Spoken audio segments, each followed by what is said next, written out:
Etymology and historical origin of the baby name Henry. The English masculine personal name Henry comes from the Old High German Heimerich, derived from the Germanic elements Heim, home, and Rick, rule, power. So Henry essentially means head honcho of the household.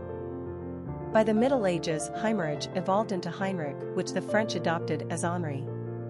The Norman French brought the name to England after the Norman Conquest of 1066. In fact, the first of the 8 King Henrys to rule over England ascended the throne in 1100. King Henry I was William the Conqueror's own son.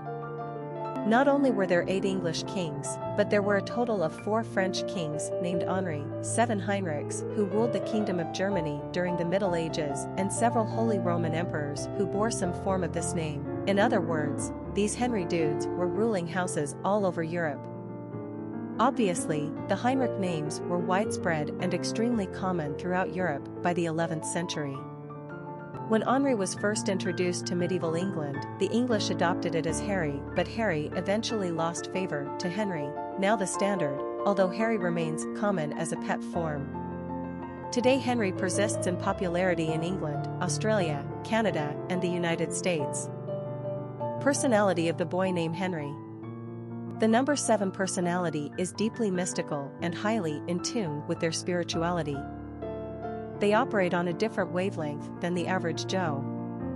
Spending time alone comes easily to 7s, as it gives them time to contemplate philosophical, religious, and spiritual ideas in an effort to find real truth. 7s are wise, but often exude mystery as if they are tapped into something the rest of us don't understand. They love the outdoors and are fed by nature. 7s are constantly seeking to understand human nature, our place in the universe, and the mystery of life in general. This makes them quite artistic and poetic, but they are also keen observers with high intellect, so they are equally scientific-minded. 7s are charitable and care deeply about the human condition. Popularity of the boy named Henry. Henry has been a perennial favorite in the United States for well over 100 years. Since the Social Security Administration first began tracking naming trends in 1880, Henry has been tops on the list, never falling outside of a number 150 ranking. The zenith of the name's popularity was experienced in the late 1800s into the 1920s, when it was a consistent top 20 pick year after year. The name waned ever so slightly, particularly in the 1980s and 90s, but appears to be demonstrating a comeback right now. This is a name to look out for. We wouldn't be surprised to see it back in the top 20 within another couple years. Henry is a little old-fashioned compared to other time-tested favorites, William, David, James, but it has a certain antique charm and confidence that separates him from his more modern-sounding brethren. A dignified name, by all means. But let's not forget, young Prince Harry adds some impish appeal, and Hank Aaron some sporty manliness to the nicknames. Quick facts on Henry. Gender, boy. Origin, English. Number of syllables, 2. Ranking popularity, 37. Pronunciation, Henry. Simple meaning, ruler of the home. Characteristics of Henry. Eccentric, mystical, solitary, wise, intuitive, philosophical, imaginative. Cultural references to the baby name, Henry. Literary characters of the baby name Henry. Henry Higgins is the professor of phonetics in George Bernard Shaw's 1912 play Pygmalion, also known by its stage and film musical adaptation's name, My Fair Lady. Finding the Cockney girl Eliza Doolittle selling flowers in Covent Garden, Professor Higgins embarks upon a quest to pass her off in society as a proper lady, with particular emphasis on changing her speech patterns and accent. It is a finely wielded skewering of the British caste system of the time, as well as a modern statement of the power of independent thinking for women. Although the good professor often bullies his young student to meet his own desires, in the end he has actually helped in the creation of a strong and self-assured young woman, who will be able to make her own way in society and on her own terms. Henry is a supporting character in the Beverly Cleary series of children's books in the 1950s, featuring Beezus and Ramona Quimby, but Henry actually had his own series before the girls did. He is the regular, all-around American boy for the ages, a 9-year-old with a beloved dog, and good and loving family, and mischievous and likable playmates.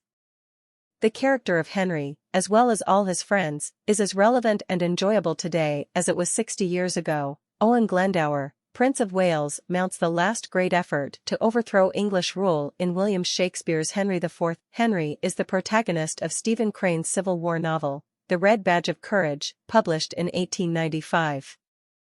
He is a young man with vainglorious ideas of victory in battle that will make him famous and revered. Upon experiencing his first skirmish, he is done in by fear and runs away. After rejoining his regiment, he lies about the accidental injury he received, telling the others that he was shot at. He justifies his cowardice to himself as the natural, instinctual thing to do. As the war progresses, however, and the youth faces the reality of his surroundings, he grows in bravery and moral courage.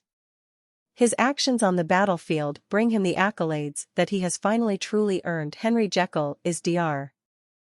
Jekyll, the good side, in Robert Louis Stevenson's 1886 novella, Strange Case of Dr. Jekyll and Mr. Hyde, a physician who self-administers a potion that releases another side of him, the vile Edward Hyde, a creature who is base and wicked.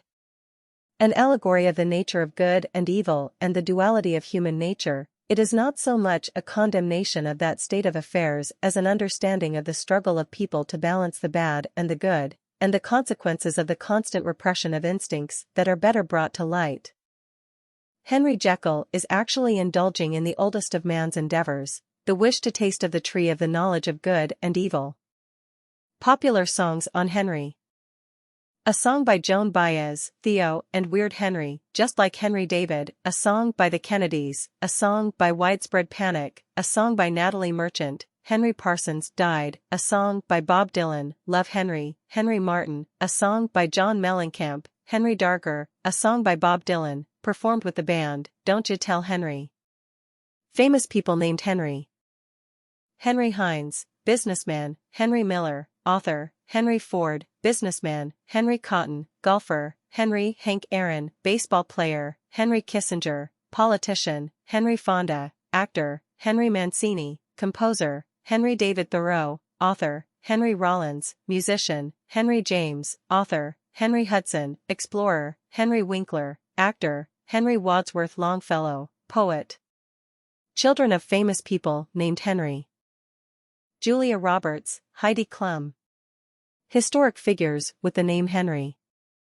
It will be difficult to summarize this one, so we'll try and stick to the key facts and the interesting parts. He became king at the age of 17 after his father died.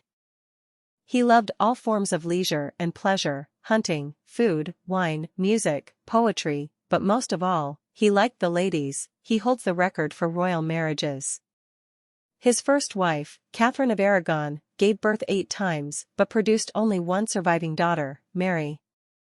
Intent on a male heir, Henry VIII decided he needed a new wife. All he needed was the Pope to grant him an annulment. Only problem was that the Holy Roman Emperor was Catherine's nephew and she had no intentions of letting this happen. The Pope, in turn, could not risk upsetting Rome's ruler, so the Pope did nothing. Furious, Henry VIII severed all connections with the Catholic Church of Rome, had an English archbishop grant his annulment, and married Anne Boleyn, mother to the future Queen Elizabeth I of England. Well, the Pope was having none of that and turned right around and excommunicated the king. What did Henry get for all of his troubles?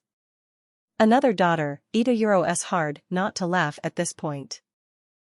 Stubborn Henry then makes himself a supreme head of the Church of England and goes around beheading any dissenters. Notice his penchant for beheading people a little later.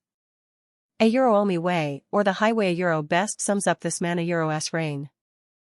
Back to end who wasn't able to produce a son. Henry, frustrated and tired with poor Anne, moves on to her lady-in-waiting, Jane Seymour. He has and beheaded on trumped-up charges of treason for get these unfaithfulness. Now theta the pot calling the kettle black. Good old Jane manages to capture one of those Y chromosomes and gives birth to a son, much to Henry's delight, but she dies 12 days later from complications. Next, enter Anne of Cleves, a marriage that was prearranged. When they finally meet for the first time in person, the disappointment is mutual. Anne was reportedly plain, boring, and acne-scarred.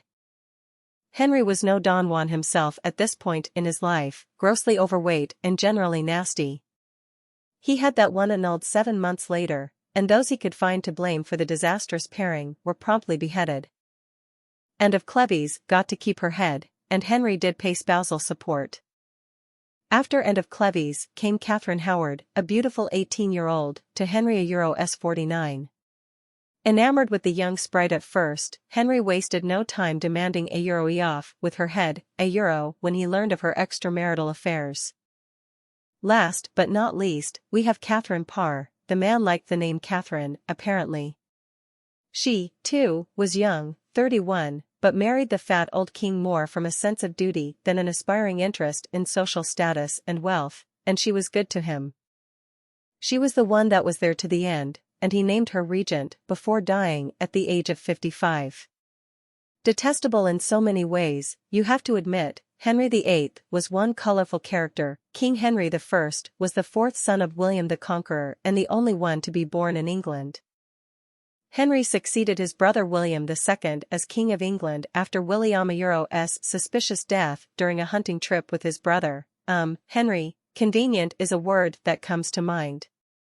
Henry had to then fight another older brother, Robert, for the throne, which ultimately leads to Roberto's imprisonment. After securing his place on the throne, Henry went on to marry a Scot, Edith, who would later be renamed Matilda, who was the great-granddaughter of Edward the Confessor, thus placating both the Scots and the Saxons. Henry received 2 nicknames during his reign: a oboe clerk a, which is French for a fine scholar a, given his studious nature, and a lion of justitia given his judicial reforms, which established a balance for the Anglo-Norman traditions of his kingdom. For the most part, Henry reigned during a period of peace and prosperity. He did leave one problem, though. Matilda only gave him 2 children, William and Matilda, Jr. The heir apparent, William, died at the age of 17 in an unfortunate drowning accident, and Papa Henry was not too keen on his daughter ascending the throne. He married again. Matilda, Sr. had since died in an effort to produce another male heir, but was unsuccessful. The throne eventually went to his nephew, Stephen. That would turn out to be a mistake, because Matilda Jr. was one fiery bitch. William Henry Harrison was America's 9th president, serving for only 1 month from March 4 to his death on April 4, 1841. Harrison made a name for himself as the hero of the Battle of Tippecanoe against Native American Indians who fought against American expansion within the Indiana Territory. Can you blame them? Well, back then Harrison was highly regarded for his actions and ran his campaign on the famous Tippecanoe and Tyler, too slogan. Harrison also has 2 other distinctions. He was the last president born a British subject, and he was the first president to die in office. Ironically, Harrison contracted pneumonia during his 2-hour-long inaugural address on a cold January winter's day. His First Lady Anna was not in attendance. William is a name of Germanic origins and means valiant protector. He should have protected himself from that cold. Harrison is also a fairly commonly used male given name in America. King Henry III was John I's son and Henry I's grandson. He inherited the throne from his father at the age of 9 during another one of those pesky civil wars the English like so much. Thanks, Dad. Not only was he an ineffective ruler, but he went through money like water after several unsuccessful invasions into Wales and France, and prompted rebellions among the barons, who forced him to limit his powers by signing the a provisions of Oxford a.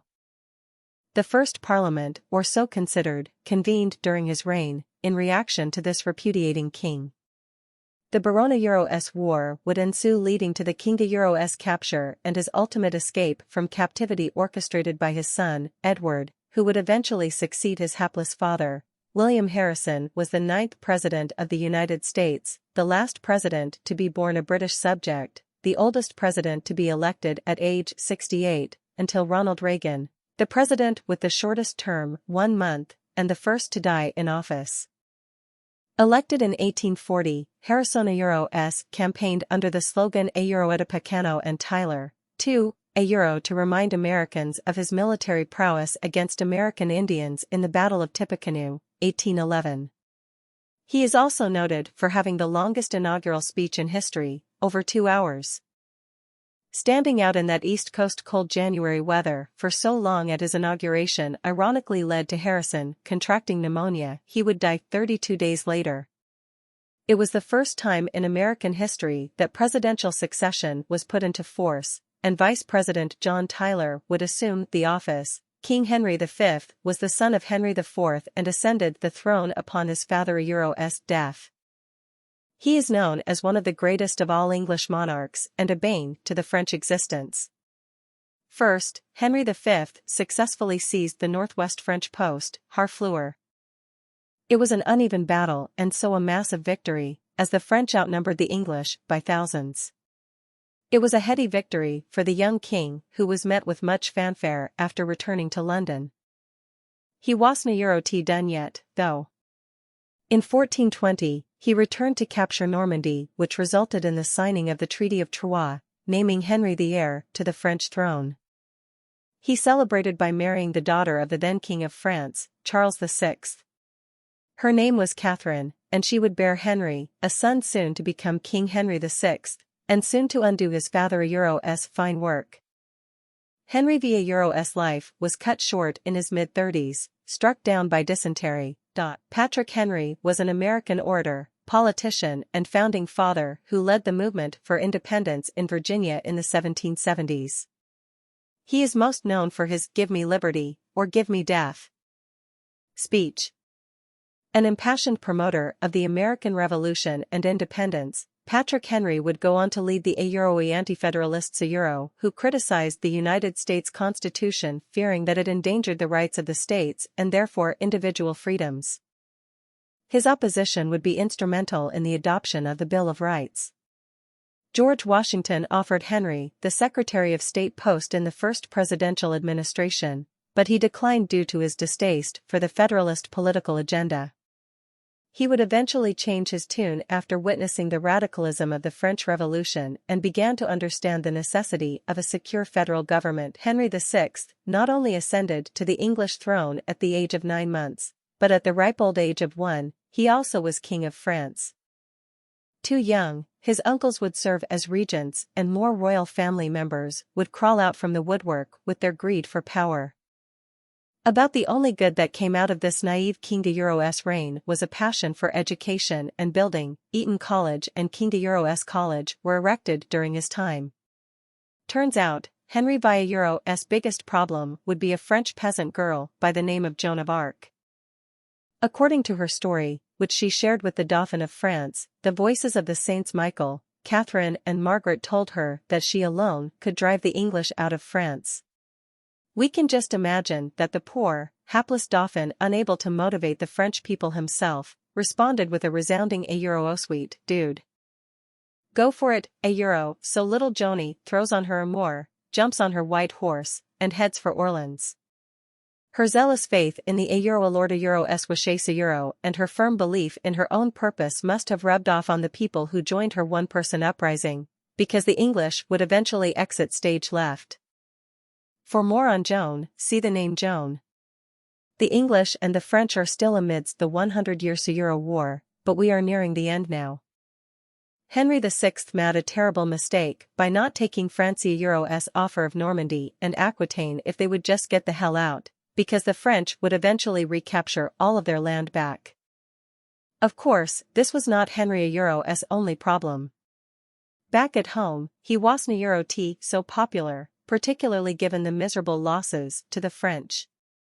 Enter Richard of York, Henry's cousin, who was seen as an arguably more legitimate heir to the throne than the current king. Fast forward to the War of Roses, in which 2 distinct lineages fight over the monarchy for the next 30 years. They brought new meaning to the term dysfunction families. And their battles with one another were seriously violent. Henry VI would ultimately be captured and killed, and the Duke of York Euro's son would become King Edward IV of England, thus transferring the monarchy to a new house, Lancastrians to the Yorks. Known also as Henry of Bolingbroke, Henry IV ascended to the throne after his cousin Richard II was deposed. This Henry was the grandson of Edward III. He immediately had to deal with rebellions, by both the Welsh and those closer to home, and his reign was riddled with plots against him. There is nothing too notable about Henry IV other than his participations in the ongoing Crusades and the War of the Roses, but really didn't accomplish much.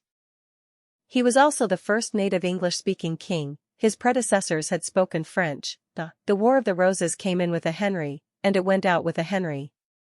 Henry VII waged the last and final battle of this war when he overthrew King Richard III in 1485 and became the first monarch from the House of Tudor, which turned out to be a long-lasting dynasty. Henry VII was the cool-headed, able king who ushered England into the modern era. Although he was a Lancastrian, he was so by illegitimate descent through King John.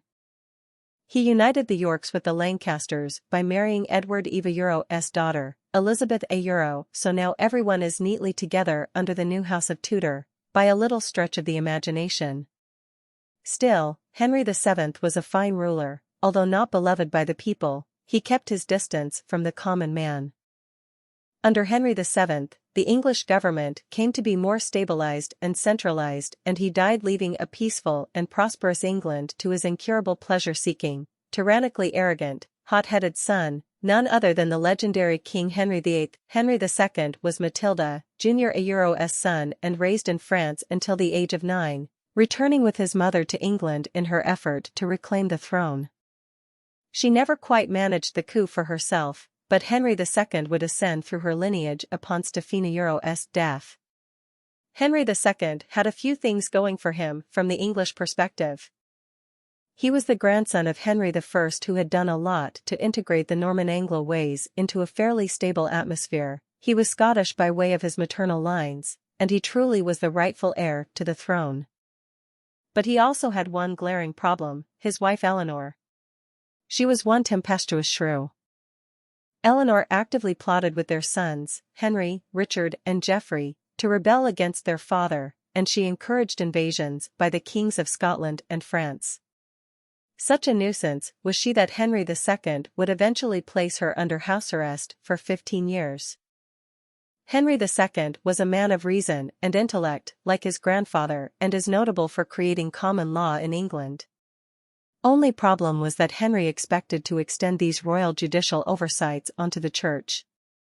Big mistake. Big mistake. Henry appointed Thomas Becket as Archbishop of Canterbury, believing him to have like-minded ideals of exposing the judicial abuses rampant in the church. What he didn't expect is that Becket would about face and side with the church. Becket went into exile upon hearing the King's intention to try him for contempt. When Becket returned to England 6 years later, Henry II screamed, probably rhetorically, will someone rid me of this turbulent priest? Someone took him seriously, because a couple of his knights would go and kill Becket on the altar during church service, thereby martyring him. Needless to say, this event didn't exactly serve to popularize the king among his people, and he was henceforth publicly shamed, forced to walk barefoot through Canterbury, arrive at Becket's tomb, beg for pardon, and receive a lashing. Not too dignified for a king, huh? His sons Richard I and then John I would succeed him in that order.